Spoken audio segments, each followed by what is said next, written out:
Hello everybody, my name is Mr. Pearce. I'm Head of Economics here at the Northgate Sixth Form. I'm going to go through a very brief presentation with you now, which should address some of the commonly answered questions we often get at open evenings.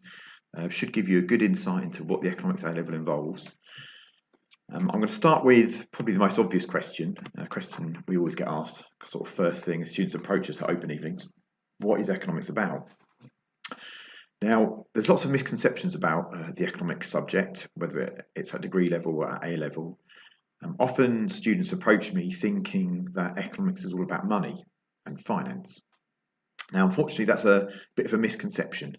There are subjects out there, whether it be at level 3 BTEC or at A level, that do study how to manage money and manage finance, but that's not what economics A level is about. More than anything, economics A level is about people and choices. So what we do within the subject is we study the choices and decisions made by society, made up of people, businesses, governments, and we try and understand how those decisions are being played out. We use models to try and understand how the mechanics of that decision-making process. And inevitably, when people or businesses or governments do make decisions, yes, they need to consider the implications on money and finance. So it's a small part of what we do in the course. But it's a bit of a misconception to think that economics is all about money. We do a small unit in year 13 that looks at the role of banking and the finance sector, but actually there's a lot more to it than just that. So we look at a whole range of issues. We look at how developing countries who are poor might find themselves in a position of desperation, looking to grow and expand the plight of their people. And we look at the decisions made by, say, the UK government to address the current crisis going on in our economy. We look at how, what might seem like trivial things like why do people smoke? Why do people make decisions to drink? We look at things like climate change and the implications on our society of people choosing to use fossil fuels. And there's a whole range of issues that we look at within the course. I mean, it's a bit narrow to just think it's about money. It's a lot more, it's a lot broader than that. It covers a whole range of issues. Next question. This is often a question we get asked and approached to by students. What is the difference between business and economics? Now, there's no getting away from the fact that there is a relationship between those two courses, but they are quite different. Now, I said to you earlier that economics is about decision making. That's absolutely true, it is. So in economics, we're looking at decisions made by societies, businesses, and governments. In business A level, you still look at decision making, but you're looking at the decisions made by businesses in a much more forensic way.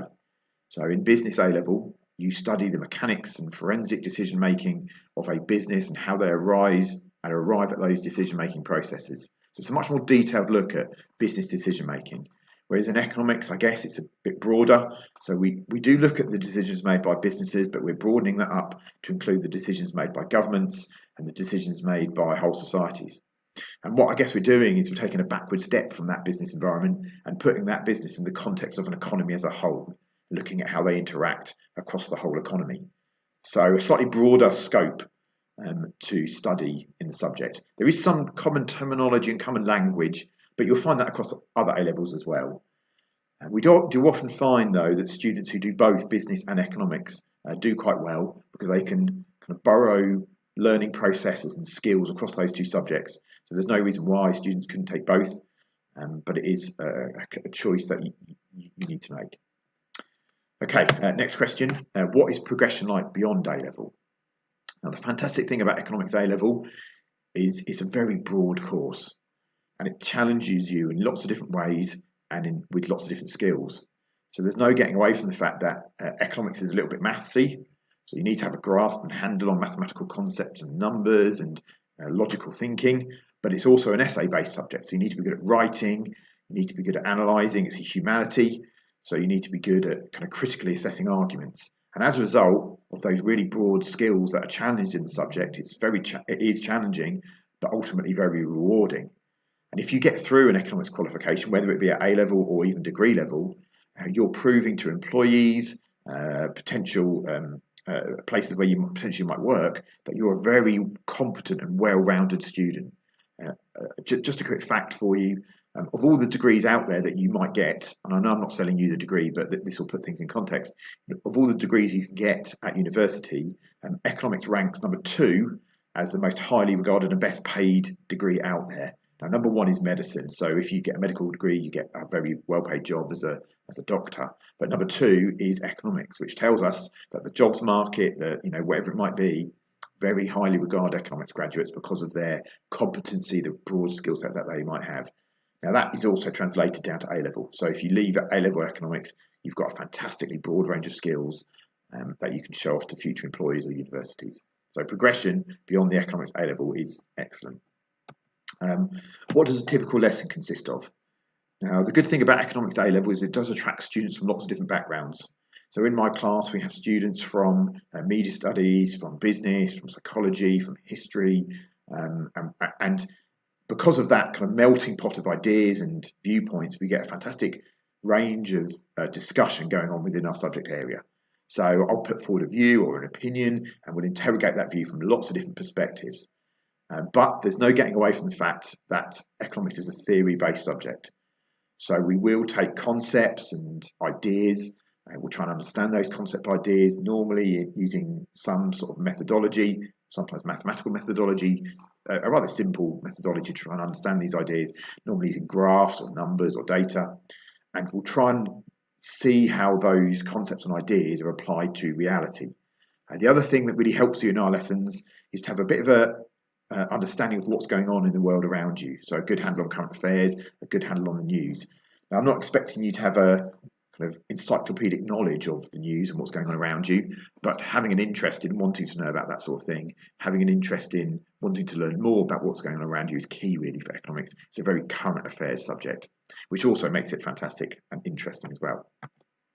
What are class sizes like in the sixth form? Well, we've got about 64 students doing economics A-level across the sixth form, so very popular A-level here. And currently class sizes are averaging at about 16, 17, which for me is the perfect blend. So not too small, that classes are quiet and inactive, and people are shying away from things, but just the right size for people to get involved and chuck their views and opinions up for interrogation and discussion. So perfect class sizes really for delivering a really thorough A-level. Next question, how will you be assessed? Well, economics is quite traditional A-level in the sense that it's assessed via exams.